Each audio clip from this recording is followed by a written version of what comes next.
음식을 한 마리 갖고 오신 거 아닐까? 안녕하세요. 안녕하세요. 아유, 반갑습니다. 네, 이렇게 만나 뵙게 돼서 반갑습니다.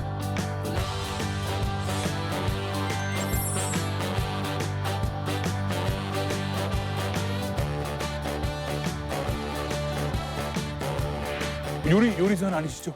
네, 요리사는 아니고 오늘 여러분들을 궁궐에 초대를 했습니다. 지금 여러분들 드셨던 음식 네. 하나는 배추만두, 그다음에 하나는 호박을 쪄서 만든 호박난, 그다음에 또 하나는 이제 일종의 어묵이었던 어선인데요. 이게 궁궐에서 임금님께 올렸던 음식입니다. 네. 맛있더라. 그래서 어쩌면 이제 여러분들이 조선시대라면은 왕이 된 기분을 조금 느끼시지 않았을까 이런 생각이 드는데요. 제가 안타깝게도 음식을 할 줄을 모릅니다. 대신 예. 이 음식을 누가 만들었는지 궁궐 안에 요리사에 대해서, 셰프에 대해서 여러분들과 얘기를 나눠보도록 하겠습니다. 좋습니다. 대장금이요, 대장금. 야, 드디어 제가 오늘 슈카보다 활약할 수 있는 날이 왔습니다. 드디어. 내가 아는 분야야. 내가. 그렇죠. 저희 다들 너무 기대하실 것 같은데 시청자 여러분들 괜찮으시겠어요? 궁금한 점 있으면 저 같이 이제 생방 상의를 가면서 상의를까지 해요? 한편으로 이제 궁궐 안에 셰프, 요리사와 관련된 이야기를 통해서 얘기를 나눌 때 아마 약간의 반전도 있지 않을까 이런 생각이 들기도 하는데요. 네, 그래서 오늘은 설 특집으로 특별하게 준비했습니다. 조선시대 셰프 이야기 지금부터 시작해볼게요.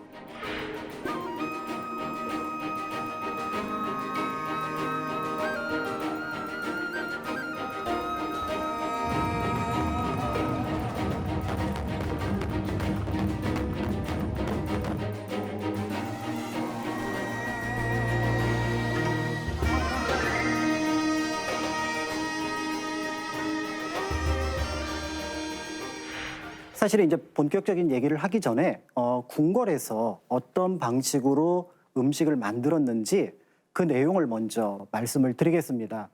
짐작하시겠지만 궁궐 그러면은 임금님이 사는 곳 그렇죠. 이제 이렇게 생각을 하는데 사실은 생각을 조금 바꿀 필요가 있는 게 조선시대 기준으로 하면은 하나의 도시였습니다. 도시요? 그렇죠. 궁녀도 있고요. 네. 많이 살 내시들도 있고요. 그다음에 관리들도 있고 또 지키는 군인들도 있고 그러면 그 숫자가 1,000명, 2,000명. 그러니까 음식의 규모가 굉장히 달라지게 됩니다. 그러니까 그 음식을 총괄하는 관청이 있었는데 아마 익숙하게 들어보신 분도 있겠지만 사옹원이라고 하는 관청입니다. 이런 맛이 아시나요? 이거 허락하셔야죠.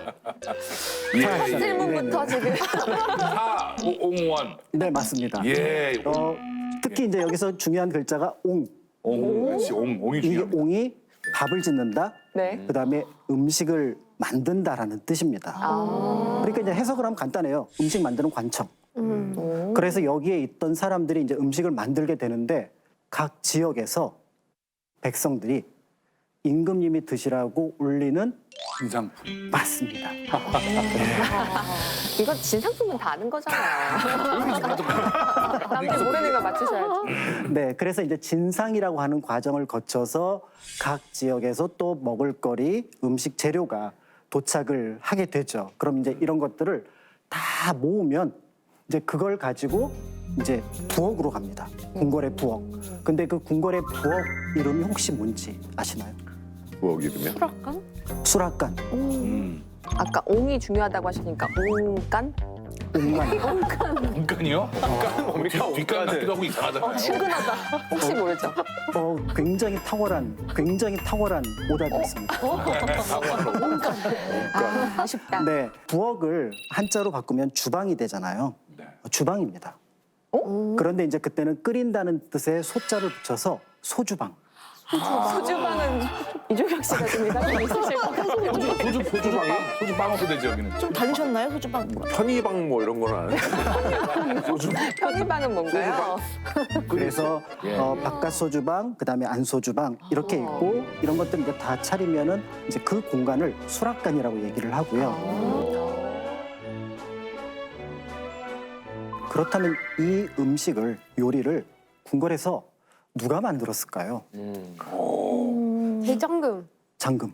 그거는 이름 아니에요? 사람 아니 그 사람 이름. 장금이를 대장금이라고 붙여준 거고 네, 맞습니다. 수락관. 뭐 임요. 수락관 김이나인 뭐 상공 이렇게 상공. 여봐라 김이상공을 들어라. 네, 지금 이 안에 이제 답이 있을 수도 있는데요. 예. 문제는 조선에 많은 역사 기록들이 있는데 음식을 만들었던 모습에 대한 기록은 거의 남아있지 않습니다. 그러면 요즘으로 따지면 레시피가 그때 당시에는 잘 나와 있지 않는 건가요? 아니요, 레시피까지도 나와 있는데 그거를 어떤 방식으로 누가 요리를 했는지를 좀 그림으로 보고 싶은데 그런 자료가 없다 보니까 이제 상상을 하고 연구를 하는데 어려움이 있는데요. 그런데 그와 관련해서 굉장히 중요한 기록화 하나가 발견이 됐습니다. 이름이 조금 어려운데 선묘조 제제 경수연도.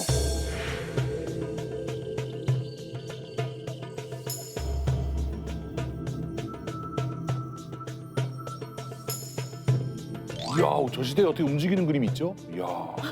조선이 굉장히 발달한 나라였어요.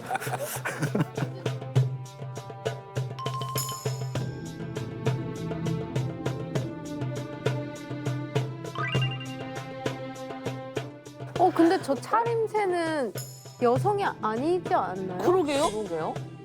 저기 들어가서 뭐 남장을 해야 되는 그런 건 아니었겠죠? 편하려고 활동성 있게. 뭔가 궁녀의 차림새는 아닌 느낌인데. 저 장면은 조찬소라고 해서 이제 음식을 만들기 위한 임시 부엌 정도로 생각을 하시면 됩니다. 그리고 여러분들이 보신 것처럼 여성들의 모습은 거의 찾아보기가 어렵습니다. 그러네요. 왜 여성이 없지? 저희가 봤던 거 보통 다 사극이나 봤을 때는 다들 여자들이 거기서 주체질하고 수락관에서. 앞에서 맡은 것도 그렇고. 그렇죠. 사실 저 그림은 궁궐에 있던 요리사들이 바깥에 나가서 관청에서 요리를 하는 모습을 그 후손들이 그림으로 남겨놓은 거거든요. 그러니까 실제로 저기에서 활동하던 사람들은 왕실의 요리사라고 할 수 있는데 아까 말씀하셨던 생각과는 다르게 남자들. 남자요? 네. 그리고 저 사홍원에서 일했던 저 사람들을 숙수라고 불렀습니다. 그러니까 오. 네, 맞습니다. 맞다. 그 드라마 대장금에서 이영애 씨랑 친한 그 이면식 배우님이 맡은 역할이 숙수 아니었나요? 그렇죠. 사실은 그래서 그 대장금이 요리를 만드는 공간 말고 훨씬 더 큰 공간에서 숙수들이 수십 명이 일을 했어야 돼요. 그래서 상궁과 궁녀를 제외하고는 이제 제대로 음식을 만드는 사람들은 거의 대부분 남자였다, 숙수였다 이렇게 보시면 될 것 같습니다. 그 당시에는 저 궁궐 안에 하나의 도시였다고 말씀해 주셨잖아요. 네네네. 뭐 1000명, 뭐 아니면 몇백 명 이상일 텐데 아무래도 그 대형 급식을 하다 보면 이걸 지으려면 힘이 드니까 그러다 보니까 조그만 게 아니어서 남자가 주로 한 게 아닐까. 지금 혹시 군 생활 생각하시는 거 그렇죠. 아니에요? 군생활에서 우리가 할 때 진짜 500명분 막 밥 짓고 그렇거든요. 그렇죠. 말씀하셨던 것처럼 밥만 진 사람이 있고 고기만 삶는 사람이 있고 물만 끓이는 사람이 있습니다. 양이 많으니까. 예, 그래서 그 역할들이 아주 체계적으로 분담이 되어 있고 그 숫자가 대략 한 350명 안팎. 다만 이제 굉장히 큰 규모의 음식을 차리는 어떤 체계를 가지고 있었다라고 짐작해 볼 수가 있는 거죠. 실제로 이제 조선왕조실록에 보면은 드물지만 숙수에 대한 표현들이 등장을 합니다. 세종 때 기록을 보면은 네. 이제 명나라 사신과 음식 관련된 문제를 놓고 약간 논쟁을 벌였던 것 같아요. 이제 그쪽에서는 나라 안에 요리를 잘할 줄 아는 여자가 있으면 연하문 사람 선택해서 창성덕에 주어 데리고 오게 하라. 그랬더니 우리나라에서 음식을 만드는 일은 전부 남자의 일이고 부녀자들은 거의 참여하지 않는다. 그런데 왜 여기서 갑자기 부녀자 얘기가 나오는지 모르겠다. 라고 얘기를 해서 우리의 상식처럼 여성들이 그다음에 수락관에서 일을 했던 것과는 다른 모습으로 요리가 만들어졌고 제공되었다라는 것들을 알 수가 있는 거죠. 이게 그렇게 하다 보니까 사람들 많이 하다 보니까 힘도 써야 되고 뭐 운반도 해야 되고 막 하다 보니까 익숙해지다 보니까 요리도 잘하게 되고 막 그렇게 된 거 아닐까요?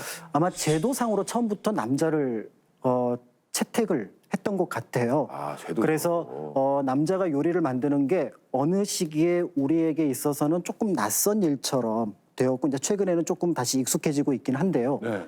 그렇다면은 조선시대 남자들이 요리를 조금 어색한 느낌이 들잖아요. 양반님네들이 막 왔다 갔다 하는 느낌들이. 어색한 정도가 아니라 완전 반전이죠. 요즘에 사실 제일 많이 듣는 게 특히 명절 때 어디 남자가 주방 근처에 오냐고. 요즘도 그런 곳이 있어요? 그런 곳이 어디 사시는 어디 거예요? 사시는데요? 그런 곳들이 아직도 요즘 드라마로도 많이 나오고 있잖아요. 아직도 그런 옛날 일들이 거 가정에서 많이 벌어지고 있다고 하거든요. 그래서 남자들은 주방에 설거지도 못하게 하시는 분들이 사실 계시거든요. 네. 혹시 오늘 나오신 분들은 뭐 이렇게 남자 패널 분들 음식도 좀 하고 그러시나요, 집에서? 어디 남자가 주방에 들어? 먹으러 들어가시잖아요. 먹으러 가는 거 아니에요? 집에서 오지 말라 그러면 주방에. 오지 마 주방에. 민상이 오지 마 주방에. 모든 재료가 사라져. 혼자 사는데 요리를 할 줄 몰라서 거의 배달 음식으로 먹고 있어가지고 그렇죠. 예, 먹는 거 전문이지 하는 거 전문이 아닙니다. 저는. 저는 요리 이렇게 막 하는 거 좋아해요. 의외로? 예. 뭐 어떤 제일 잘하는 요리. 음식을?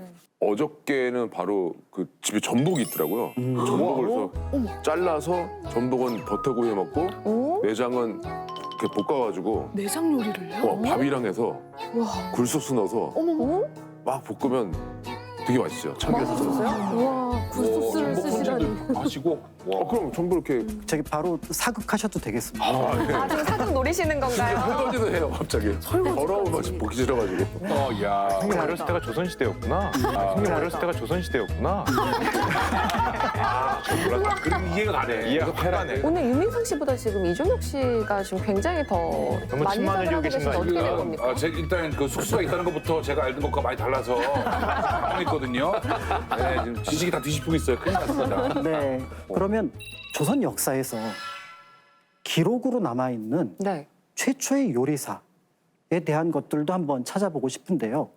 여러분들 조선 첫 번째 임금님이 누군지는 다 아시지요? 저요? 네네네. 아유 그럼요. 이게 세종. 태, 정, 태, 세, 문단세, 태. 태. 태. 여기까지 제가 힌트 드렸습니다. 나머지는 여러분들이 맞춰야지 내가 다 알려주면 아, 안 이거 돼요. 유민상 씨 이미지를 위해서 그냥 말씀하세요. 예.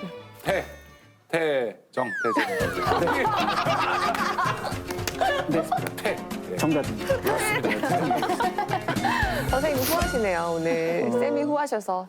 태입니다. 태. 네. 태족. 그렇죠. 예, 다 알죠. 예. 이죠. 그런데 조선에 이제 태조가 왕이 되고 나서 그 다음에 이제 바로 이제 나라를 건국하고 얼마 지나지 않아서 궁궐 안에 조그만 논란이 일어납니다. 뭐라고 하냐면은 대신들이 상소를 한 거예요. 미천한 신분인 상위 중추원사 이인수를 파직시키도록 하라. 오. 그래서 이인수라는 인물이 거기서 등장을 하게 되는데요. 이 이인수라는 인물이 할 줄 아는 일이 뭐냐면 요리였습니다. 오. 그러니까 어떻게 요리하는 사람에게 이렇게 벼슬을 줄 수 있느냐라고 얘기해서 태조에게 이제 굉장히 항의를 하게 되는 거죠. 얼마나 맛있게 요리를 잘했길래 벼슬까지 내렸을까요? 그러니까요. 그래서 이제 태조가 뭐라고 대답을 했냐면 내가 왕이 되기 전부터 저 사람은 내 밥상을 챙기던 사람이다.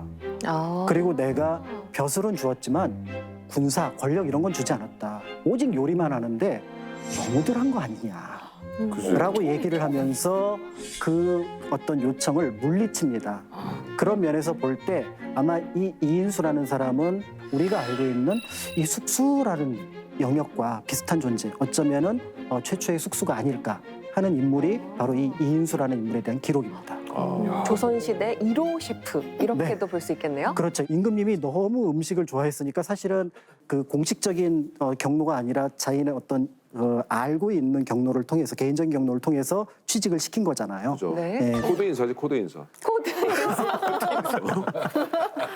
지금으로 따지면 큰일 날 청문회 일이지만. 갈 일이고 그밥 검찰 해준 거 조사 가지고 받아야 너무 그러지 돼. 말아라 좀 막 이런 거지 뭐. 진짜 놀란 게 지금 우리나라 첫 번째 왕 때부터 이미 남자 개인 요리사를 고용할 정도로 이게 남자들이 요리를 했다는 사실이 기록이 있는 거네요. 그렇습니다. 오, 야. 그렇다면은 왕들이 즐겨 먹었던 음식 어떤 것들이 있었을까요? 고기 아닐까요? 아니죠. 신선로 이런 거 나오죠. 신선로, 맞아. 할보채는 중국 건가요? 할보채. 어디서 먹어? 할머니는 어디서 먹어요? 뭐 짜장면 곱빼기 어디서 사 먹었어요? 얘기가 어디서 사 먹었어요? 남자 얘기는 안 해요. 그거 탕평채. 탕평채. 구절판.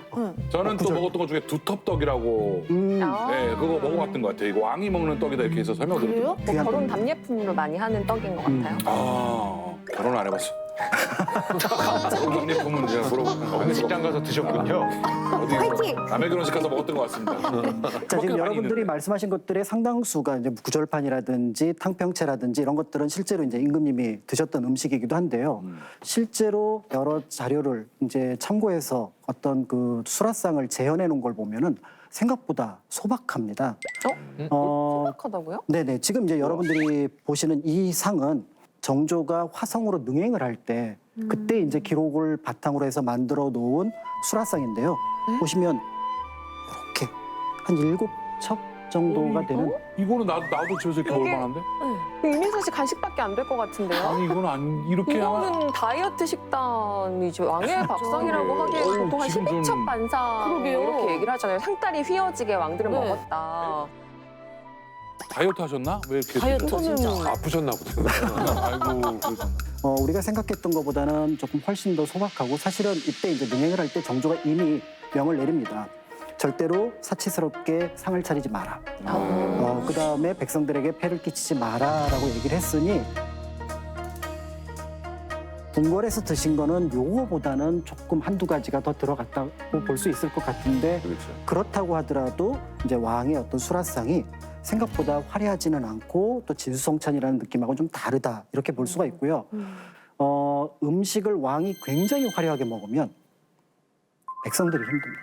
그렇죠. 왜요? 그거 왕이 한 사람 먹기를 왜 백성들이 힘들어요? 진상품 같은 거 아, 더 많이 진상품이 걷어가고. 곳곳에서 왕이, 올라가니까. 화려한 음식상을 가지고 있는 국가는 그 나라 백성들이 굉장히 힘들었던 거고요. 이렇게 이제 좀 소박한 상을 가지고 있으면 한편으로는 조금 아쉬운 느낌이 들지만 당시의 정치의 진실성에 대해서는 조금 더 믿어볼 만한 그런 부분들이 있겠다 이렇게 보시면 될 것 같습니다. 근데 궁금한 게 있는데요. 우리 영화 같은데 보면 왕이 먹기 전에 독이 있을까봐 누가 대신 김희상궁 같은 분이 대신 먹잖아요. 은수저 이렇게 꼽아보고 네네네네. 실제로 먼저 먹어보나요?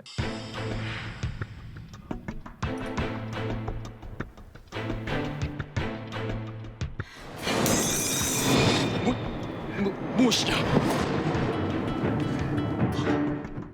네, 먼저 먹어봅니다. 그래서 왕의 상은 수라상은 한 4개가 같이 있다고 보시면 돼요. 그래서 큰 이제 대원반이라 그래서 왕의 수라상이 있고 옆에 혓반이 있는데 그 혓반에 상궁이 앉아 있습니다. 그래서 거기는 그릇이 수십 개가 있어요. 짐작하시겠지만 그 음식을 조금씩 덜어서 상궁이 먹어보고 이상이 없습니다. 이상이 없습니다 하면은 이제 그때 음식을 드시는 거고요. 윤민상 씨가 왕이었으면 그 김인구 상궁에 먹을 때 어허 이렇게 이런 꽁트 많이 했었죠. 이렇게 해가지고 딱 그 밥 한 먹고 입만. 어떤가? 전하 잠시만요. 독이 어떤가? 배가 살짝 아픈 것 같기도 하고. 이놈을 귀양 모내라. 쌤이 너무 괴로워 보이시네요. 아 근데 궁금한 게 하나 있습니다. 네. 이 시절에 그러면 여러 왕들 계셨잖아요. 혹시 뭐 식성이 특별하시다던가, 뭔가 이거 없으면 못 먹어 뭐 이렇다라는 분이라던가. 식성에 대해서는 여러 기록들이 남아 있는데요. 그 중에 가장 대표되는 두 분. 오, 한 분은 세종. 어머나. 어머. 예, 그리고 또 한 분은 영조. 두 분 다 조선 역사에서 빼놓을 수 없는 분이죠. 특히 이제 영조 임금 같은 경우는 조선 역대 왕들의 평균 나이가 한 46세 정도 됩니다. 그거밖에 안 됐어요? 예, 굉장한 경무예요. 스트레스. 그렇죠. 50을 그러니까- 못 넘겼구나. 그러니까 그런 과정 속에서도 그 고난을 뚫고 무려 83살까지 사신 분이 바로 영조 임금. 와, 그 시절에 80세를 진짜 장수한 넘기신 거네. 거예요? 그렇죠. 80세가 넘었다는 얘기는 지금으로 치면 100세를 훌쩍 그러니까. 넘겼다고 해도 무방할 정도의 83세는 저기 장수라고 볼 수가 있죠. 그러니까 이제 많은 분들이 영조 임금은 네. 어떻게 그렇게 오랫동안 사셨을까? 이제 이거를 또 그 중에 하나로 음식으로 이제 분석을 하기 시작했던 좀 거죠. 파헤쳐 비결. 봐야 되겠네요. 네, 그래서 이제 파헤쳐 보니까 어떤 음식인가? 뜻밖의 결과가 나왔습니다. 뭔데요? 설마 고기 안 드신 건 아니겠죠? 고기를 거의 안 드셨어요.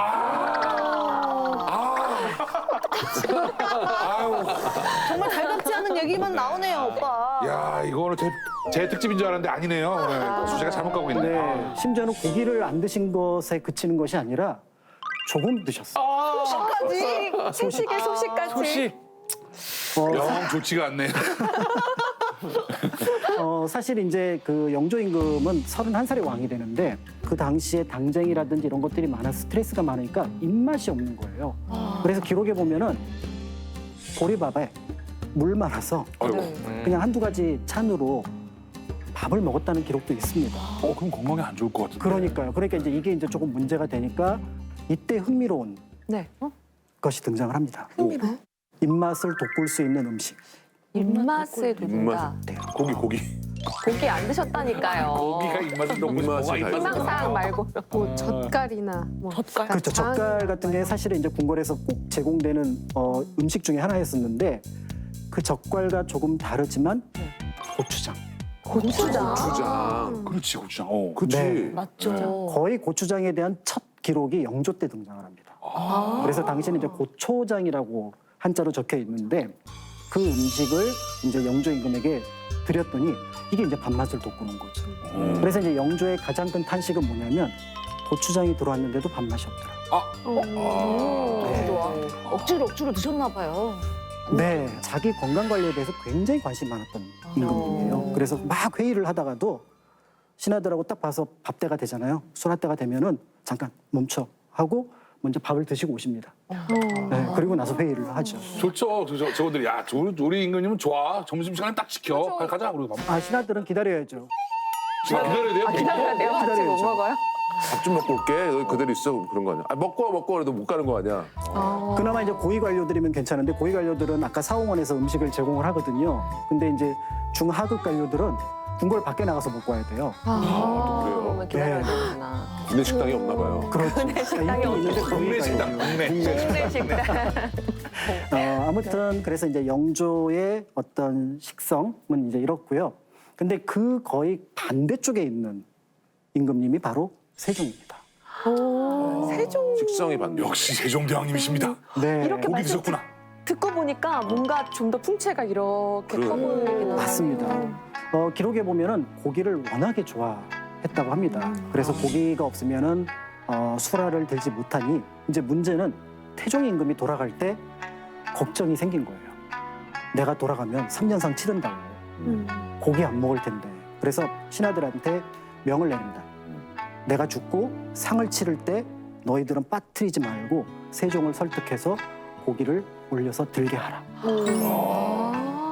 그만큼 고기를 좋아하는 아들이니까 그렇죠. 아버지 사랑인 거네요. 맞습니다. 자, 그런데 세종대왕이 이제 고기를 드셨다는데 그 고기는 어떤 고기일까요? 아무래도 왕이 드시는 거니까 좀 소 아닐까요? 맞습니다. 일단은 소가 가장 중심이 되는 거죠. 꿩을 드셨을 것 같아요. 왠지 꿩고기. 옛날에 고급이지 않았을까? 맞아요. 꿩도 맞습니다. 그래서 각 지역의 진상품 중에 꿩이 굉장히 많고 그러면 돼지고기는 안 드세요? 잘? 사실은 돼지고기를 잘 안 드셨을 것 가능성이 있습니다. 가능성이죠. 예, 왜냐하면 고기라고 하는 것에 들어가는 사료가 있잖아요. 사료값이. 예, 이 사료가 있는데 예를 들어 소 같은 경우는 한 7이라 그러면 돼지는 한 4가 됩니다.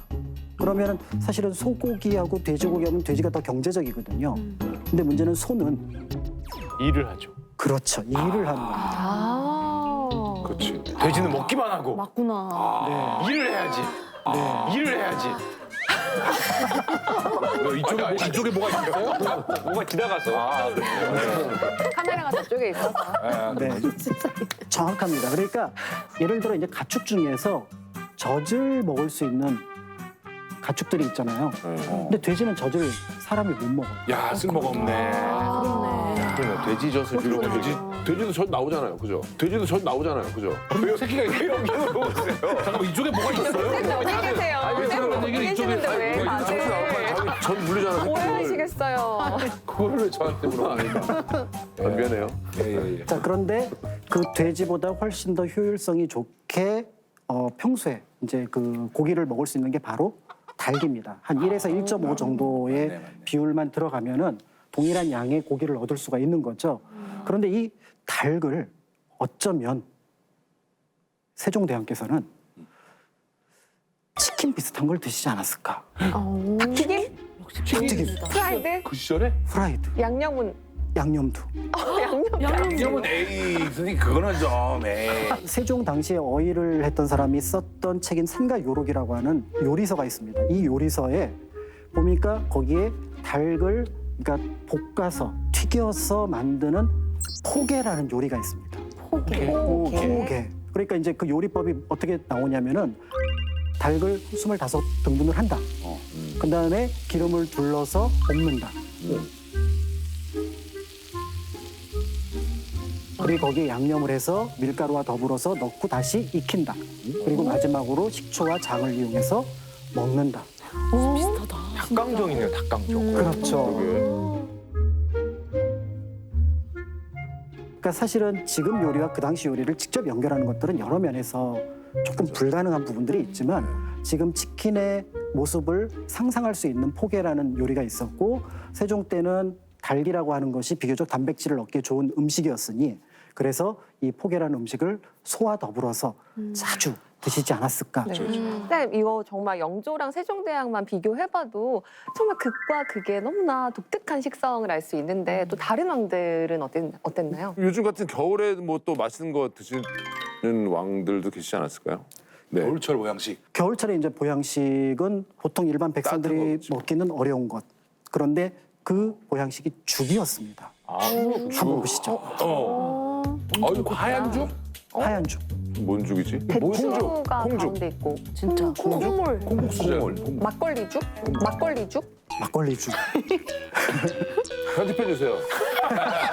너무 걱정해요 지금 진행하면서 아까부터 던진다.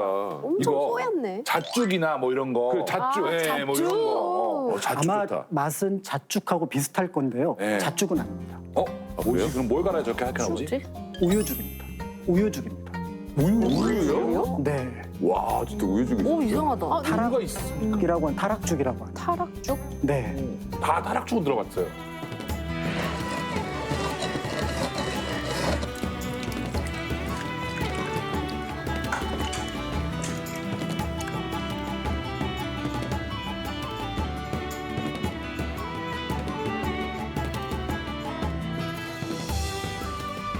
근데 조선시대 우유가 있었어요?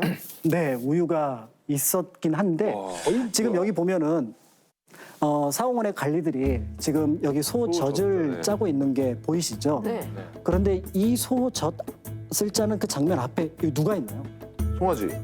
송아지. 개. 송아지. 개야 송아지. 그림을 조금 잘못 그리셨는데 송아지입니다. 아, 송아지야. 아니요. 나도 개라 그래서 강아지인 줄 알았는데. 자, 지금 내가 왜 보는 것처럼 이 궁궐에서 타락죽을 끓이기 위해서 우유를 넣는다는 것은 송아지의 젖을 뺏는 거예요. 그 지금 송아지가 식사하다가 지금 떼어내진 건가요? 그러니까 송아지에게 젖을 먹일 정도의 소가 되어야 젖이 나오는 거죠. 우유가 나오는 거죠. 그렇죠. 지금 우리가 알고 있는 젖소라고 하는 것은 1900년대 초반에 외국에서 들어온 품종입니다. 그러니까 그 전에는 송아지를 낳은 소만, 암소만 젖을 낼 수가 있었던 거고 사실은 이런 사실을 알고 있었던 또 철종 같은 왕은 내가 저 우유를 먹겠다고 저 송아지의 밥을 뺏어 먹는 것은 정말 미안한 일이다. 앞으로 이것은 올리지 마라. 라고 얘기를 했지만 그럼에도 공식적으로 고려 말 조선 초에 유우소라고 하는 왕실 전용 목장이 있었고요. 그다음에 그 목장이 나중에 타락색이라고 하는 목장으로 이름으로 바뀌게 됩니다. 지금 그 동숭동 뒤에 산이 있잖아요. 네. 그 산 뒤쪽에 그 목장이 있었거든요. 그래서 거기에 타락색이 있으니까 저 산 이름은 타락산. 줄여서 낙산. 그 말이 낙산공원이 거기 있는 거. 그 말이 사실은 이 우유라고 하는 것을 가리키는 타락에서 나온다. 진짜 신기하다. 아왜 거기 낙산공원인가? 역시 옛날 거를 잘 아시는군 형님. 사람이. 다르다. 조선시대 달라. 사람. 그때 소 키우셨어요? 우유 나왔다 우유. 자, 이처럼 이제 왕의 음식이라고 하는 것들은 재료 준비부터 시작해서 그것을 또 공급해서 요리로 만들기까지 굉장히 복잡한 그렇지만 또 체계적인 과정을 거쳤다. 이런 것들을 볼 수가 있습니다. 물론 이제 상궁과 나인들, 수락관에 있었던 궁녀들은 어떤 역할을 했으며 그다음에 숙수들의 역할은 어떠했는지는 향후의 연구 결과에 따라서 조금 더 자세하게 밝혀지지 않을까. 네.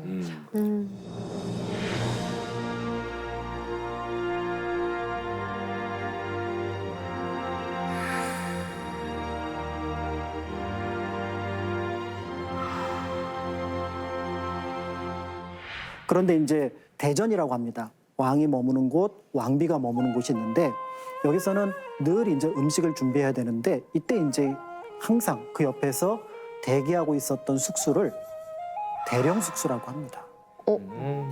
대령 뭘 대령하라 뭐 이런 데. 맞습니다. 진짜요? 네. 보통은 여러 숙수들 중에서 실력이 꽤 높다는 뜻에서 편의적으로 이제 불렀던 이름이었겠다 이렇게 볼 수가 있고요. 그리고 이제 이 숙수들은 이제 2교대로 들어오게 됩니다. 그래서 6개월 동안은 궁궐에서 일하고 6개월 동안은 자신을 위해서 일을 하게 되는데 그런데 이제 왕의 밥상이 문제가 있을 때 이제 처벌을 받는 경우가 나타납니다. 그러니까 이제 조선 후기 고종 때 얘긴데요. 이제 음식 수라상에 이제 홍합이 올라왔던 것 같아요. 근데 그 홍합에 모래가 섞여 있었는데 이걸 임금님께서 씹으시고 치아가 조금 상했습니다. 아이고 이럴 수가. 체를 상하게 했으면 뭐 거의 사형 아닙니까? 그렇죠. 그래서 거의 사형인데 그래도 늘 음식을 만들어 올리던 숙수라 태형, 태형 몽둥이만 몽둥이로 이제 몇 대 맞는 정도로 해서 이제 처벌을 받게 되는데 그때 이제 숙수 김원근이라는 이름이 등장을 하는 거죠. 야, 그럼 거의 임금님께서 이렇게 그래, 오늘도 고생 많았다면서 그 절차가 드셔도 괜찮습니다. 예, 괜찮은 것 같습니다. 그럼 그래, 한 잔 뜨자.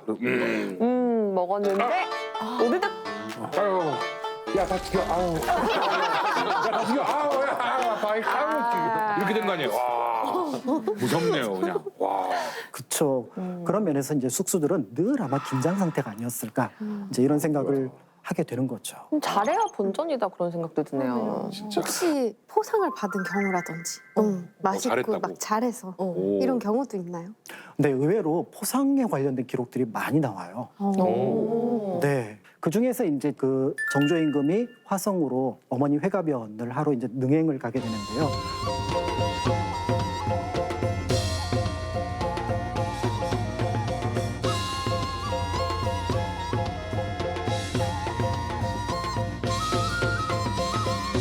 이때 이제 음식이 굉장히 만족스러웠던 것 같습니다. 그랬더니 나중에 숙수 이춘기에게 그다음에 이해우에게 상을 내려라. 와우.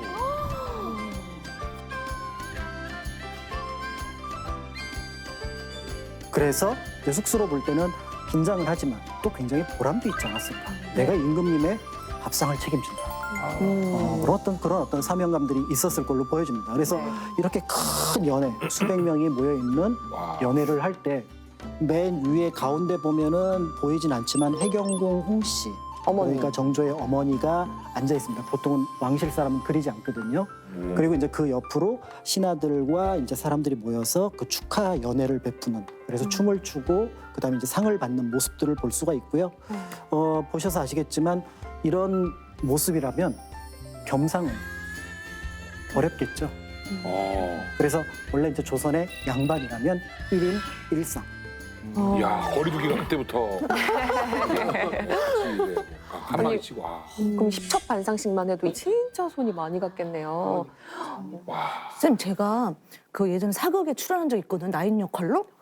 맞아요, 맞아요. 한효주 씨 보조하는 역할이었는데 아니 그 드라마에서 그 연애 씬이 너무 많은 거예요. 네. 네, 그 뭐 결혼식부터 해가지고 막 너무 많았는데 그런 걸 생각해 보면 정말 극한 직업이었을 것 같아요. 맞아요. 지금 말씀하신 것처럼 이 숙수라고 하는 직업이 당시에는 굉장히 어려운 직업이었던 것 같아요. 그래서 어떤 일이 벌어지게 되냐면 일단 국가 안에서, 궁궐 안에서 필요한 숙수를 충원하는 데 굉장한 어려움을 겪습니다. 안 올라가.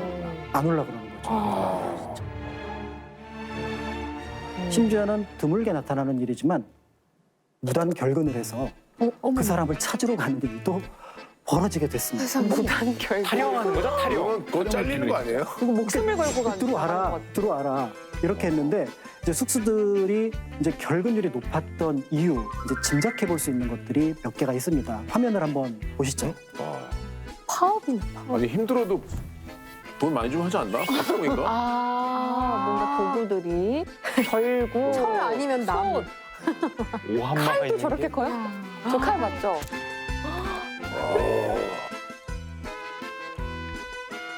무기가 많이 나와도 남자가 필요한 건가 봐. 아 그렇구나. 그러니까 일단 기본적으로 이게 어마어마한 힘이 들어가는 진짜. 일이었던 거죠.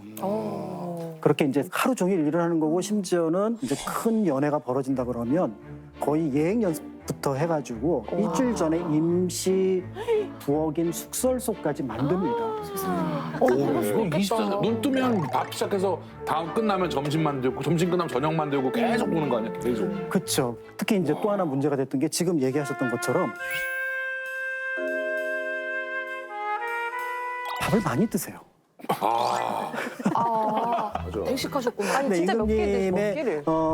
저기 스케줄입니다. 뭐 이렇게 식사 많아요? 스케줄. 아 삼시세끼가 아니에요? 새벽 6시부터 시작되네요. 네, 아침부터? 그래서 기본적으로는 이제 조수라, 그다음에 이제 점심, 그다음에 이제 석수라 이렇게 되지만 초조반, 야참 이렇게 와우. 있고요.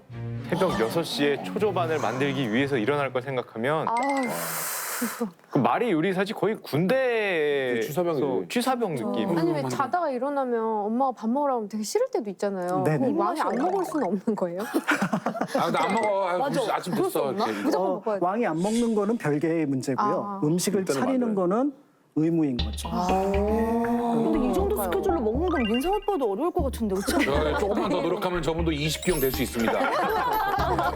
가능합니다. 저는. 어쩐지 약간 꿈에서 막 타인들 부리고 막 그랬던 것 같긴 해. 약간 왕조에 있었던 것 같은 느낌이 나긴 해요. 아, 죄송합니다. 개그가. 이거 이렇게 받으시는. 아, 다만 이제 왕 같은 경우는 이렇게 뭐 5끼를 먹었는데 일반 평민들은 2끼 정도가 일상이었어요. 그런데 이제 밥 한 그릇이 지금 밥 공기의 3배. 세대. 고봉밥. 고봉이라고 그랬나? 우리가 할머니가 말씀. 머슴밥. 길게. 네, 그래서 이제 외국 선교사들이 와서 깜짝 놀라서 맞아. 그런 얘기. 한국 사람들은 그렇게 많이 대식 먹는 그렇게 굉장히 많이 먹는다. 그러니까 아까 이제 왕실에 있었다라는 데자뷰가 있다고 하셨는데 네. 평민이었어도 아, 고봉밥이었구나. 아, 머슴이었던 거야. 그거 먹고 일하라고. 아, 선생님 재밌으십니다. 네, 그래서 이제 이렇게 이제 숙수라는 직업이 굉장히 힘든 직업이었던 것 같고 그러다 보니까 이제 아까 말씀하셨던 것처럼 무단 결근과 관련된 기록들이 남아 있습니다. 중종실록에 나오는 말손이라는 사람의 이야기인데요. 그러니까 말손이라는 사람이 궁궐 주방에서 일을 하고 있는데 갑자기 무슨 이유에서인지 모르지만 5개월 동안 안 나간 거예요. 5개월이나요? 네. 그러면은 어떤 벌을 내릴까요? 5개월이면 사형. 아 근데 너무 귀하니까 막 함부로 죽일 수도 없을 것 같아요. 그러면 이게 입으로 들어가는 것과 직결되는 건데. 그렇죠, 근데 그렇죠. 어떻게 그럼 어떤 하나? 손이 중요한 사람들이잖아요. 네네네네. 혹시 전 저요? 손을 해야 한다. 몸을 신체를 뭔가 해야거나 그렇죠. 근데 우리는 그 저기 형벌 중에서 신체를 그렇게 훼손하는 것들은 거의 없기는 했습니다. 내가 볼 때 월급이 적어서 도망쳤어? 월급 없이 일해봐. 빵원. 그렇지. 월급 없이 일해. 너무 끔찍해. 돈 안 주는 거지 아예. 거기 월급이 적어. 정속이라는 표현이 나오는데요. 그러니까 계속해서 일을 해야 된다는 겁니다. 이야. 죽을 때까지. 아, 6개월 쉬는 것도 안 줘요 그러면? 이제 죽을 때까지. 월급도 안 주고? 네. 그래서 이 말손이라는 분은 아마 계속해서 사홍원에서 숙수로서 일을 하지 않았을까. 야 끔찍하다. 난 돈만 안 줄 줄 알았더니 아예 쉬는 것도 없애버렸네. 와, 심하다 그럼. 끔찍하다. 그렇죠. 그러니까 이제 여기서 우리가 짐작해 볼 수 있는 게 숙수는 과연 어떤 계층의 사람이었을까? 아, 좋아 보이지 않는데. 어. 그래도 아까 뭐 벼슬 간직? 네, 약간 네, 육품, 칠품의 네, 관직도 그 정도까지 받을 수 있다고 했으니까 기본적으로는 평민 이상이지 않았을까요? 뭔가 신분 상승을 되게 미끼로 그렇지, 그렇지. 이런 심한 일을 막 시키는.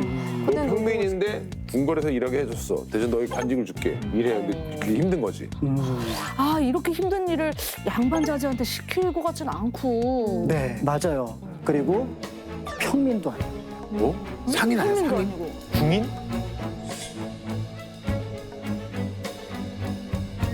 천민이었어요. 천민.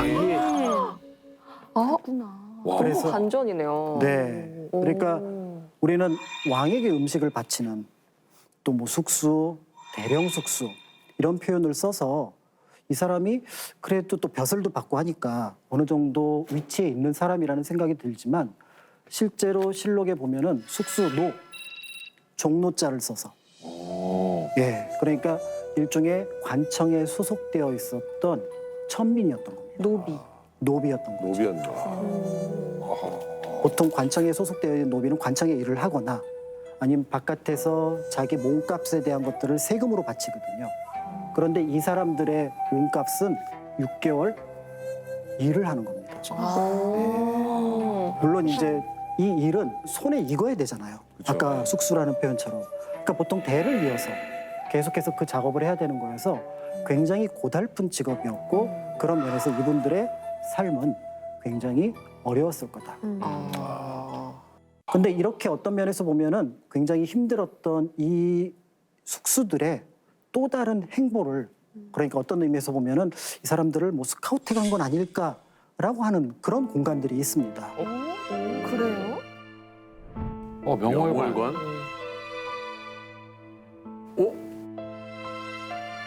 기녀와 숙수?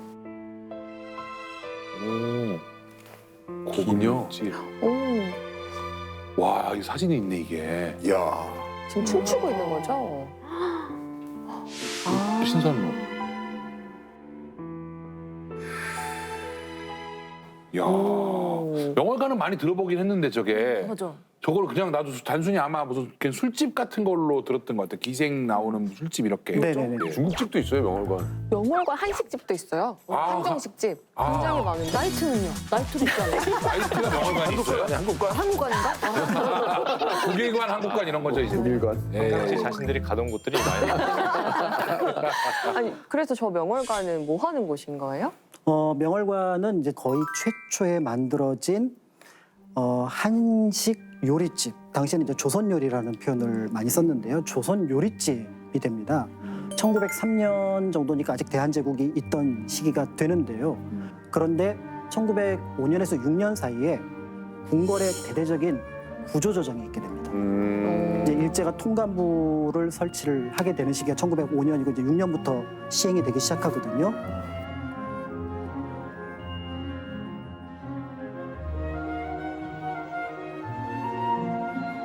그러니까 이제 궁궐의 조직이 자신들이 보기에 너무 크다라고 해서 궁녀들을 포함해서 안에 있었던 많은 사람들을 이제 밖으로 내보냅니다.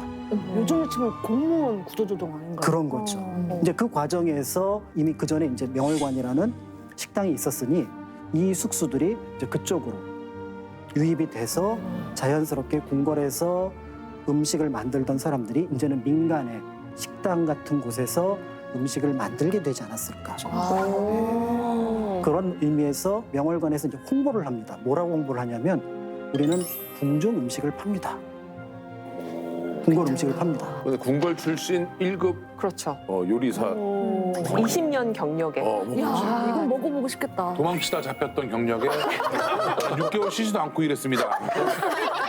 이렇게 발달하지 않았을까? 네. 그런데 이제 문제는 그 상에 일본 음식, 중국 음식이 같이 올라오는 거예요. 그리고 아까 저희가 연해도에서 보셨던 것처럼 한국의 전통 음식을 먹는 방식은 1인 일상. 일상이었는데 지금 사진을 보면 겸상을 하고 있죠. 그러네요. 나눠 먹네. 상 하나 차려놓고 4명, 6명이 먹는 이 방식이 이때 자리를 잡게 돼요. 아, 전통 방식이 아니군요. 그렇죠. 그런 면에서 조선 대한제국 시절에 최고의 어떤 음식 문화가 약간은 변형된 형태로 들어왔다는 점에서 약간은 부정적인 요소를 갖고 있는 게 이제 명월관이고요. 그리고 이제 긍정적인 요소라고 한다 그러면 사실은 평민들은 돈이 있어도 좋은 음식을 먹을 방법이 없었습니다. 식당이 없는 거예요. 파는 곳이었군요. 예, 주막은 있어요. 그냥 선술집에 주먹 국밥 주시오. 예, 국밥 말아 주는 데는 있지만 우리가 어딜 갔을 때 좀 품위 있는 음식을 먹고 싶다라고 할 때 그런 공간이 없었던 거죠. 그러네. 그 이유는 조선시대에는 좋은 음식은 모두 양반집에서 민간에서 만드는데 이 양반집 음식을 먹는 방법은 초대를 받는 방법 외에는 없습니다. 네. 만날 일이 없었죠. 그래서 양반들끼리는 좋은 음식을 먹어요. 그런데 일반 평민들은 돈이 있고 없고를 떠나서 그런 음식을 먹지 못하는데 이 명월관이라는 것이 등장을 하게 되는 거죠. 그러면서 명월관이 등장하면서 굉장히 중요한 낱말이 하나가 등장을 합니다. 낱말이요? 네. 낱말? 돈 있으면 다 된다. 앞에서 잠깐 설명드렸던 조선 요리. 네? 다시 말하면 한식. 한식. 아, 네. 모든 음식이 한식일 땐 한식이라는 표현 안 씁니다. 조선 요리라는 말은 조선 요리에 상대되는 외국 요리가 있다는 거죠. 그렇죠. 양요리. 중국 그렇죠. 요리. 서양 요리나 청요리나 일본 요리가 있다는 거죠.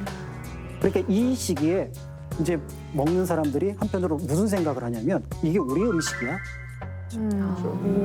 그러니까 이때 비로소 요리에 대해서 정체성에 대한 고민이 이 시기 1903년 즈음부터 명월관이 만들어진 시기에 이제 어떻게 보면은 퍼지기 시작했고 그런 의미에서 굉장히 중요한 사건이었다 이렇게 볼 수가 있는 거죠. 야. 네.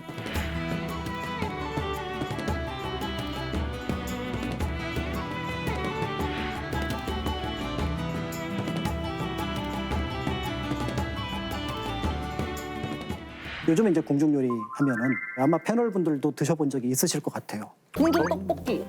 궁중 떡볶이. 궁중 떡볶이 떡볶이가 진짜. 궁중요리 맞아요? 네, 저는 떡국인데 이거 뭐 꿩 육수로 만들면 옛날에 궁중에서 먹었다. 뭐 그런 또 떡국이 있더라고요. 네. 꿩국, 꿩떡국, 꿩떡국, 꿩떡국, 떡국. 좀 리듬이 맞는 것 같은데. 네, 그래서 이제 사실은 향후에 우리가 한식을 조금 더 다양하게 그리고 고급스럽게 먹겠다고 한다 그러면 궁궐에서 봤던 이런 음식들을 이제 우리가 좀 참고할 필요가 있을 것 같고요. 더불어서 이제 음식만 보지 말고 그 뒤에 있었던 그 음식을 만드는 사람들에 대해서 조금 더 관심을 가진다면 우리가 다음에 음식에 대해서 고민을 할 때 참고가 되지 않을까 이런 생각들이 네. 그러네. 아직까지 사극의 숙수가 주인공이었던 경우는 없었죠. KBS에서 대하 드라마 하나 들어가면 되겠네요. 대하 드라마 숙수 해가지고. 숙수. 네, 의상 주연. 네. 종혁이 형님 한번 숙소 노비 도망가다 잡히는 놈으로. 나 이제 돈 없이 이래 그럼 아이고 잘할 수 있어요. 네. 근데 전혀 다를 것 같아요. 이제 요리만 전문으로 딱 비춰가지고 그쵸. 그 힘든 과정, 진상하는 과정. 재밌을 우와, 것 같아. 크게 그려가지고 대박으로 한 자리 부탁드립니다. 연기 열심히 쓰십니다. 저도 나이로 써주세요.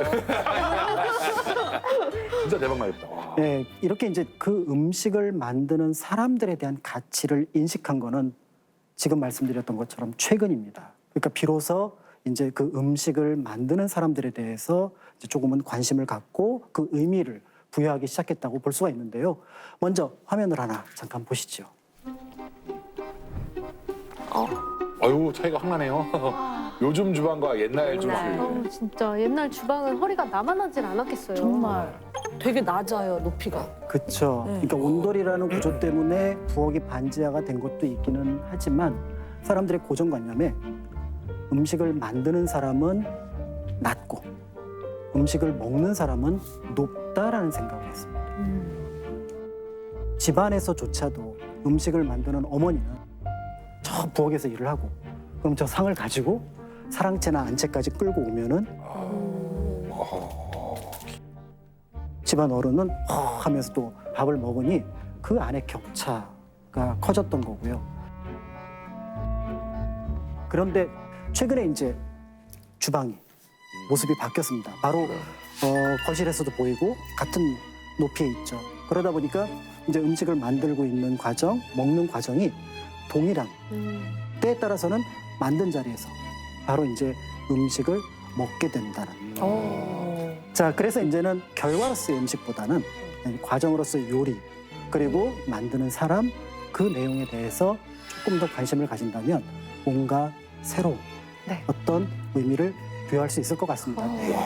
그래서 마지막으로 설 명절 음식을 차릴 때 거기에 누가 있는지 그분한테 박수를 쳐주시면 좋을 것 같습니다. 그래서 음식을 만드는 모든 분에게 감사한 마음을 드리면서 오늘 강의를 마치도록 하겠습니다. 감사합니다. 아이고. 네, 와. 궁궐 여행을 시켜주신다고 해서 저희가 재미난 시간 여행을 다녀왔는데 과거에서 시작해서 결국 우리 주방을 한번 이렇게 또 돌아보는 시간을 갖게 해주셨는데요. 설 연휴 이제 막바지잖아요. 네. 네, 모두가 올 한 해를 건강하게 살아갈 수 있는 그런 행복한 힘을 얻는 시간이셨기를 바랍니다. 자, 지금까지 그러면 설 특집으로 보내드린 쌤과 함께 여기서 인사드리겠습니다. 여러분 새해 복 많이 받으세요. 새해 복 많이 받으세요.